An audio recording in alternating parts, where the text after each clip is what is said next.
it's also the case that, again, the establishment has to have somewhere to go. 10% of the establishment in our New Hampshire poll with St. Anselm shows they like Jeb Bush, but Trump having a quarter of the vote, Carson being right there up with him nationally in the key states.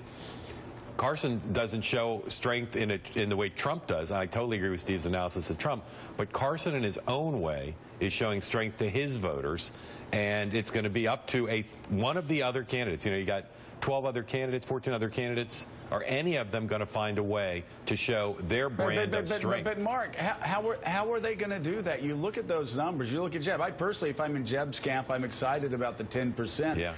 Actually, given where he's been in 4th, 5th, 6th, 7th place. He's in 3rd place now in New Hampshire, a state that matters. But you look at his numbers and you look at Marco's numbers, and you realize, I mean, it's got to be a political death match. One of them survives, the other doesn't, or else they both die politically. I think it's got to be on issues for Rubio and Bush, right? You know, you look at our poll and other polls that ask questions about who's best on the economy, who's best to stand up to Putin, who's the most presidential. You know, what has Jeb Bush done or Marco Rubio done to show they're the most presidential? Right. They're the strongest on an issue. Rubio's talked about foreign policy, but again, the polls don't bear out yet that he's overtaken Trump on standing up to Vladimir Putin, which for a lot of Republicans is a big deal. Mike Barnicle.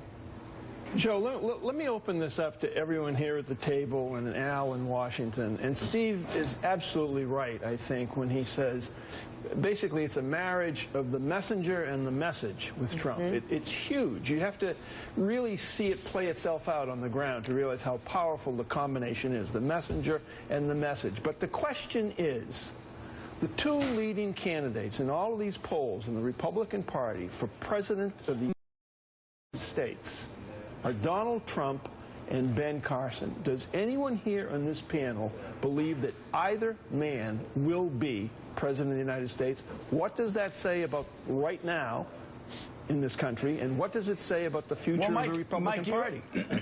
Mike, you answer that first. Do you think he can win do you think Donald Trump can win the nomination? I think he could. I think he possibly could win the nomination. He cannot be president. He will never be elected president.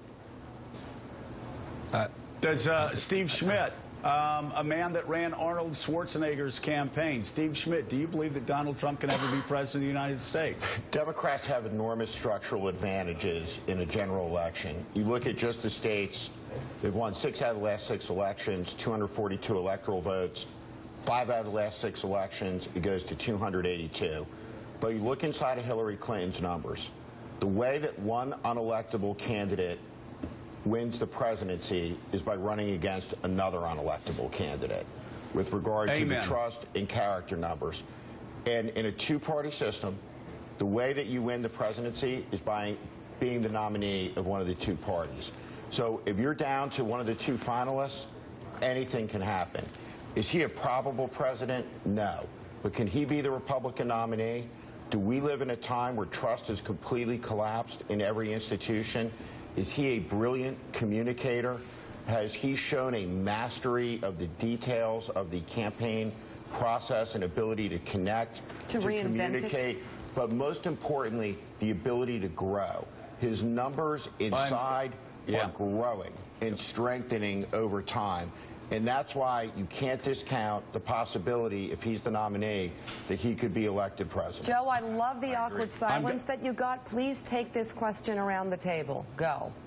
Well, I'm going to answer it first, and then I will open myself up to ridicule. And I will say it on today, October the 21st, 2015. I would have never said this 2, 3, 4 weeks ago. The answer to your question, Mike, is yes. And the reason why there is a pathway forward, despite the fact that his biggest challenge is he's got very low support among Hispanics, and he's going to have to figure out how to shore that up if he ever gets to a general election, is because we have been looking at this for the past 2 years as an election that was going to be the year of Bush and Clinton. Donald Trump is where Donald Trump is right now because he is running against Jeb Bush's Republican Party. He is running against a name that has run Republican politics for the past 3 decades. Republicans are disgusted with the state of their party right now. Even if they love and adore 41 and 43, they want a new Republican Party. He has feasted on Jeb Bush and Jeb's Bush establishment, the aura around him. Who does he get in the general election campaign but yet another creature of Washington, D.C. that has been in Washington, D.C. for a quarter of a century? And Steve Schmidt is right. Donald Trump's numbers are upside down when you look at his favorables and unfavorables in the general election. But Mark Halperin, when you look at Hillary's favorables and unfavorables in the general election, they're about